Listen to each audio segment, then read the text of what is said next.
तो यह लेसन 2 है, मानव नेत्र एवं रंग बिरंगा संसार। यह टॉपिक का नाम है और इसमें मानव नेत्र के बनावट के बारे में हम लोगों को जानना है। तो मानव नेत्र लगभग गोलाकार होता है और इसके सबसे आगे वाला भाग जो होता है उसको हम कहते हैं दृढ़ पटल। यह करी और सफेद होता है। तुम लोग देखते होगे अपने आंख में एक उजला वाला भाग होता है, उस भाग को हम कहते हैं दृढ़ पटल। और उसके सामने कुछ उभरी हुई भाग होती है, थोड़ा सा उभरा हुआ होता है, और इस भाग का नाम होता है कॉर्निया। और यह कॉर्निया से ही प्रकाश जो है वह अंतर प्रवेश करता है। इसके बीच में या पीछे एक छिद्र पट होता है। कॉर्निया के पीछे एक छिद्र पट पाया जाता है और इसको कहते हैं आइरिस, या इसका नाम आइरिस है। इसके बीच में एक गोलाकार छेद पाया जाता है। इसके मध्य में क्या होगा, एक गोलाकार छेद होता है और उस छेद को क्या कहते हैं, तो नेत्र द्वार या पुतली कहते हैं। इसके जस्ट पीछे सिलियरी पेशियां होती है। इसके पीछे क्या पाया जाता है, सिलियरी पेशियां, और उसमें नेत्र लेंस लटका होता है। हर एक आदमी के आंख में एक उत्तल लेंस पाया जाता है और वह सिलियरी पेशियों की सहायता से लटकी हुई होती है और इसके द्वारा प्रतिबिंब बनता है। रेटिना जो होता है जहां पर प्रतिबिंब बनता है, नेत्र लेंस के द्वारा ये प्रकाश अंदर प्रवेश करती है और रेटिना पर पहुंचती है और रेटिना पर किसी वस्तु का प्रतिबिंब बनता है। यह प्रतिबिंब वास्तविक उल्टा और वस्तु से छोटा होता है। लेकिन मानव नेत्र में कुछ ऐसी सिलियरी पेशियां होती है जिससे हमें सीधा करके देखने की अनुभूति होती है। तो इसमें पूछा जाएगा ऑब्जेक्टिव क्वेश्चन में कि मानव नेत्र में किस प्रकार के लेंस लगे होते हैं, तो क्या होगा, उत्तल लेंस। और इसमें किस प्रकार का प्रतिबिंब बनता है, वास्तविक उल्टा और वस्तु से छोटा। यह प्रतिबिंब कहाँ बनता है, रेटिना पर बनता है, तब हम किसी वस्तु को देखते हैं। और नेत्र लेंस ऐसा लेंस है जो मांसपेशियों की बनी होती है और इसकी फोकस दूरी अपने आप बदलती रहती है, यानी घटती बढ़ती रहती है।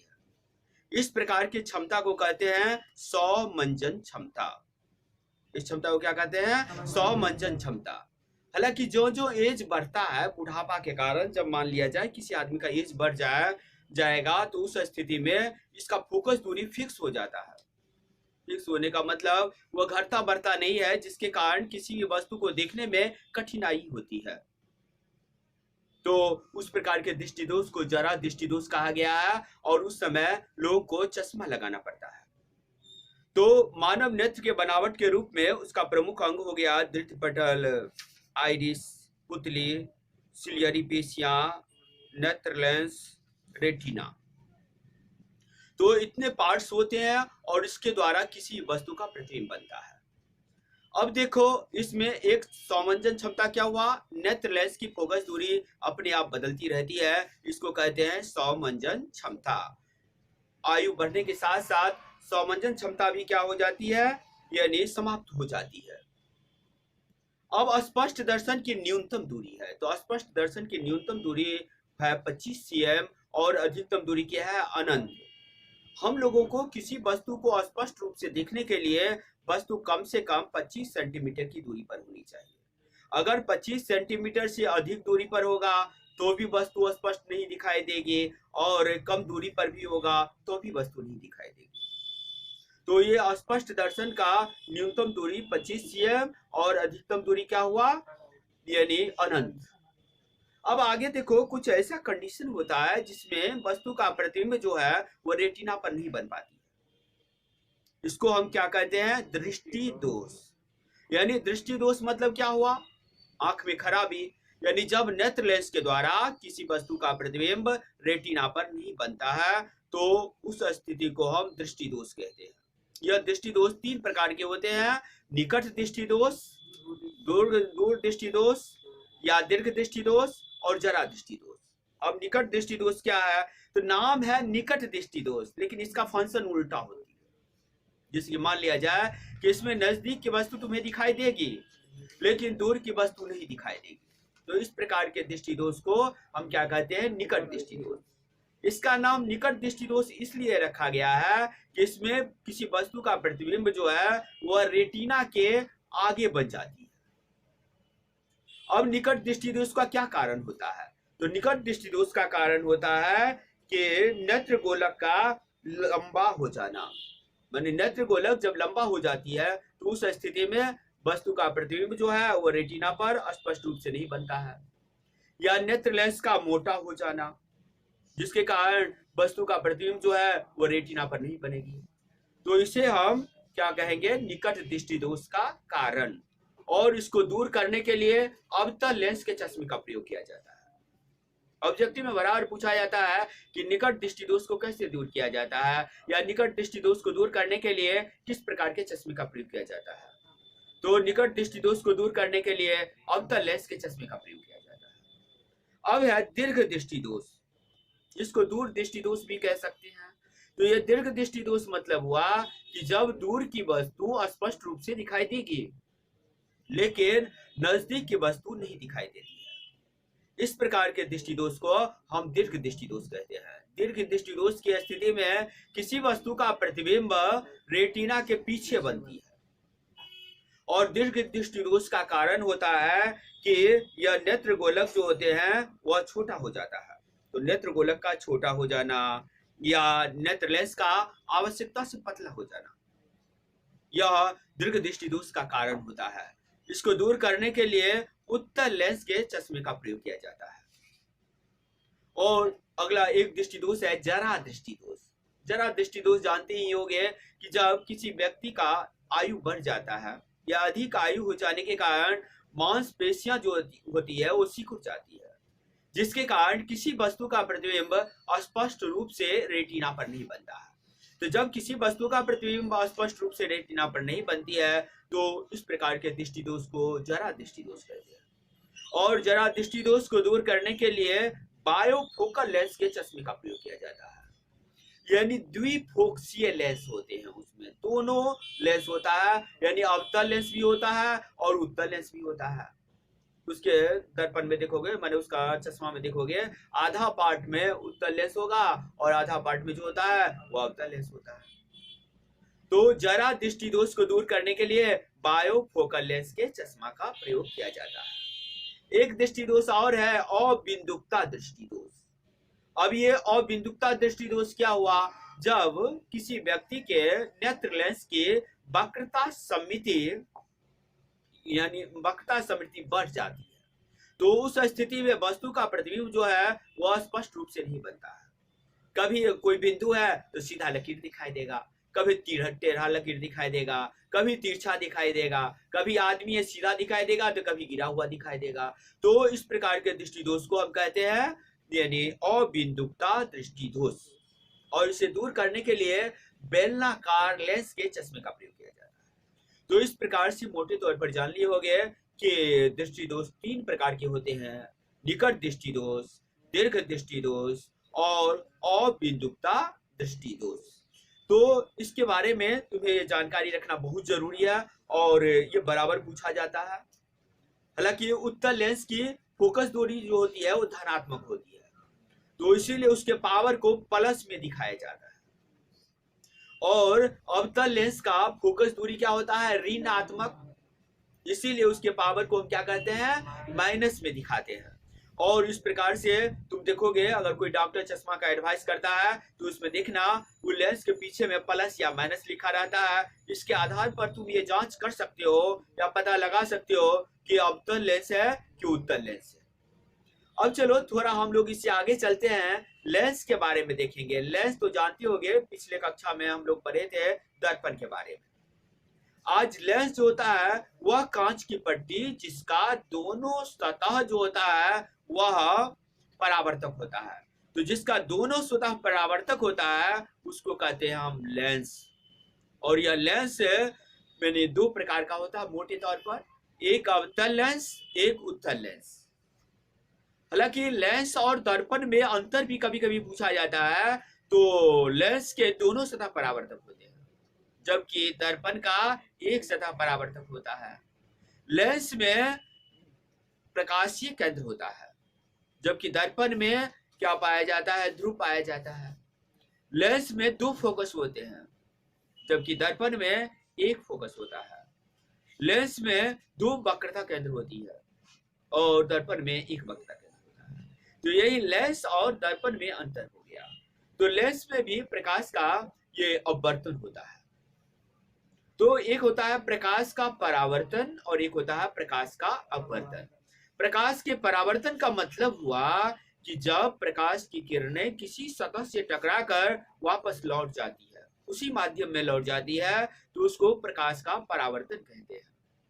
और जब प्रकाश की किरणें एक माध्यम से दूसरे माध्यम में कुछ खास नियमों का पालन करती हुई आगे बढ़ती है, तो उसको कहते हैं प्रकाश का अपवर्तन। हालांकि प्रकाश के अपवर्तन के कारण ही हम लोगों को तारे टिमटिमाते हुए नजर आते हैं।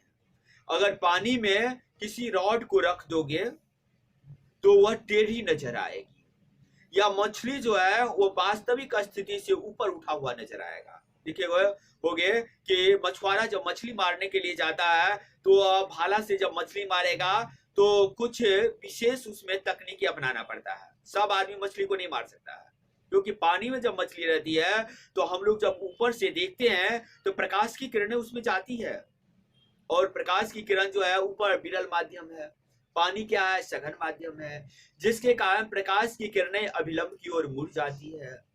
इस स्थिति में मछली का प्रतिबिंब वास्तविक स्थिति से कुछ ऊपर बन जाता है, और जो ही वास्तविक स्थिति से ऊपर बन गया तब हम वहां देखते हैं कि मछली हमको ऊपर दिखाई देने लगेगी, लेकिन रियल में मछली कहाँ रहती है? नीचे रहती है। तो उस समय तुम भाला से ऊपर मारोगे, मछली नीचे से भाग जाएगी।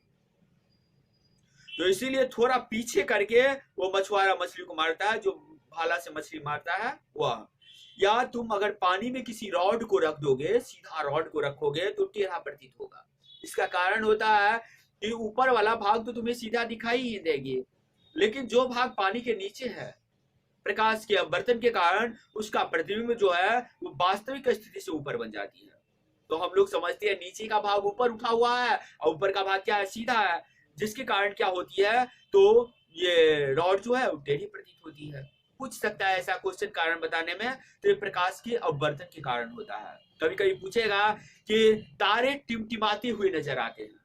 आकाश में तारा देखते होगे तो सूर्य से भी ऊपर तारा है, और तारा से जब प्रकाश की किरणें चलती है तो वायुमंडल में देखते होगे कि कहीं सघन माध्यम है और कहीं विरल माध्यम है। तो सघन माध्यम में जब प्रकाश चलती है तो वह अभिलंब की ओर मुड़ जाती है, और विरल माध्यम में प्रकाश अभिलंब से दूर हट जाती है, जिसके कारण टेढ़ी होती हुई आगे बढ़ती है, फिर पीछे आती है, इस ढंग से आती है। तो हम लोग जमीन पर से जब आकाश में तारे को देखते हैं तो देखोगे एक किरण लंबा दिखाई देगा और एक किरण क्या होगा? छोटा दिखाई देगा। यही कारण है कि तारे टिमटिमाते हुए नजर आते हैं। फिजिक्स में एक क्वेश्चन ऐसा भी आ जाता है कि तारे टिमटिमाते हैं लेकिन ग्रह नहीं टिमटिमाते, क्योंकि ग्रह में कोई अपना प्रकाश नहीं होता है। तो जब ग्रह में अपना प्रकाश नहीं होता है तो उसमें प्रकाश नहीं निकलेगी और प्रकाश का अपवर्तन नहीं होगा, और जब प्रकाश का अपवर्तन नहीं होगा तो वह टिमटिमाता हुआ नजर नहीं आएगा। लेकिन तारा में अपना प्रकाश होता है, तो अपना प्रकाश होने के कारण वह तारे टिमटिमाते हुए नजर आते हैं। तो इस प्रकार से ये प्रकाश का अपवर्तन हुआ, और प्रकाश के अपवर्तन से आप क्या समझते हैं? जान गए होंगे। जब प्रकाश की किरणें एक माध्यम से दूसरे माध्यम में कुछ खास नियमों का पालन करती हुई आगे बढ़ती है तो उसे हम क्या कहते हैं? प्रकाश का अपवर्तन कहते हैं। और ये प्रकाश के अपवर्तन के भी 2 नियम है। एक होता है आपतित किरण, अपवर्तित किरण, और आपतन बिंदु पर खींचा गया अभिलंब एक ही तल में होता है। और कुछ खास रंग के प्रकाश के लिए साइन आई बटे साइन आर का मान जो होता है अचर होता है। 2 माध्यमों के लिए ये अपवर्तन कोण और ये अपवर्तन कोण जो होते हैं और परावर्तन कोण जो होते हैं, दोनों का मान क्या होता है? अचर होता है। इसको स्नेल के नियम के नाम से भी जाना गया है। इसको क्या कहते हैं? स्नेल का नियम कहते हैं। तो इस प्रकार से ये प्रकाश के अपवर्तन का नियम हुआ। परावर्तन का नियम तो कल बताए होंगे तुम लोगों को। जब प्रकाश की किरणें क्या होती है? एक माध्यम से माने किसी सतह से टकरा करके उसी माध्यम में लौट जाती है, तो उसको प्रकाश का क्या कहते हैं? अपरावर्तन कहते हैं। और इसका दो नियम होता है। पहला कि आपतित किरण, परावर्तित किरण और आपतन बिंदु पर खींचा गया अभिलंब एक ही तल में होता है, और अपवर्तन कोण और परावर्तन कोण का मान क्या होता है? समान होता है। तो इस प्रकार से इसका भी दो नियम है। बराबर पूछेगा प्रकाश का अपवर्तन और प्रकाश के परावर्तन और उसके नियम के बारे में। अब चलो थोड़ा इससे आगे बढ़ते हैं कि दर्पण, तुम लोग जानते होंगे कि दर्पण कितने प्रकार के होते हैं। तो ये दर्पण होता है समतल दर्पण, गोलीय दर्पण, परवलिक दर्पण। अब गोलीय दर्पण दो प्रकार का होता है, एक अवतल दर्पण होता है और एक क्या होता है? उत्तल दर्पण। अब बिना छुए हुए तुम समतल कांच की पट्टी जो होगी या दर्पण होगी, अवतल दर्पण और उत्तल दर्पण का पहचान कैसे करोगे? छू करके तो आसानी से कर सकते हो। जिसको छुओगे अगर सतह समतल दिखाई देगी तो समझना समतल दर्पण है। अगर बीच में उसका जो परावर्तक सतह है घसा हुआ होगा तो क्या होगा? अवतल दर्पण होगा। अगर परावर्तक सतह उभरा हुआ होगा तो उत्तल दर्पण होगा। अब कहेगा छूना नहीं है। अब तुम बताओ बिना छुए हुए तुम इसकी पहचान कैसे करोगे? तो इसका पहचान करने के लिए तुम किसी वस्तु को उस दर्पण के पास बारी बारी से ले जाना। कोई पेंसिल ही ले लेना, कलम ही ले लेना, और लेकर के उसके पास जब अगर ले जाओगे तो देखोगे कि अगर वस्तु के आकार का प्रतिबिंब बनेगा और सीधा बनेगा तो समतल दर्पण है। अगर वस्तु से बड़ा आकार का प्रतिबिंब बनेगा और सीधा बनेगा नजदीक में ले जाने पर तो समझना अवतल दर्पण है। अगर वस्तु से छोटा प्रतिबिंब बनेगा, प्रतिबिंब का आकार क्या होगा? वस्तु से छोटा होगा और सीधा होगा तो समझना उत्तल दर्पण है।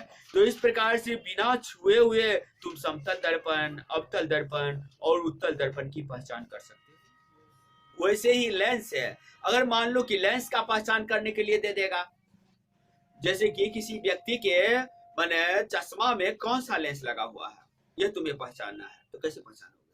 तो इसे पहचानने के लिए बारी बारी से तुम उसको लेकर के जाओगे। माने मान लिया जाए किसी छपे हुए पृष्ठ के पास में उस लेंस को लेकर के ले जाएंगे बारी बारी से।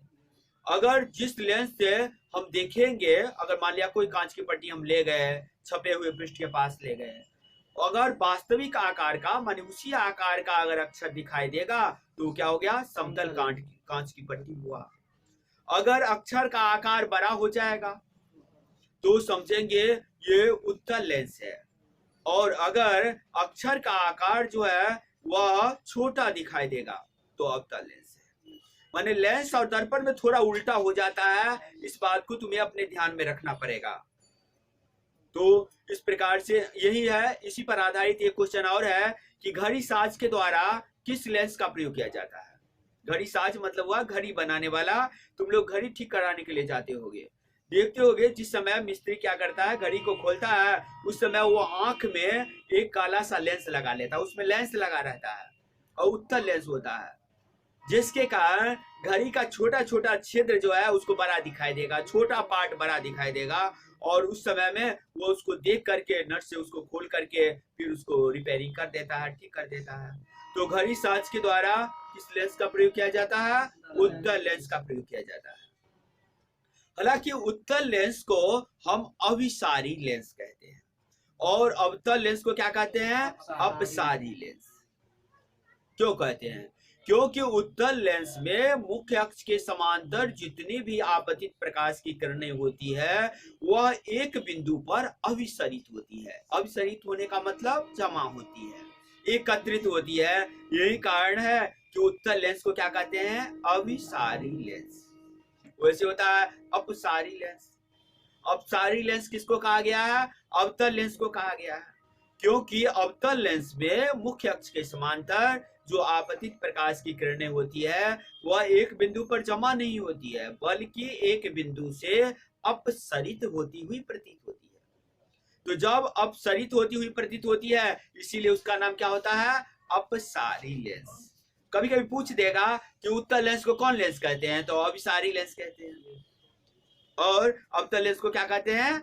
अपसारी लेंस कहते हैं। एक होता है लेंस की क्षमता।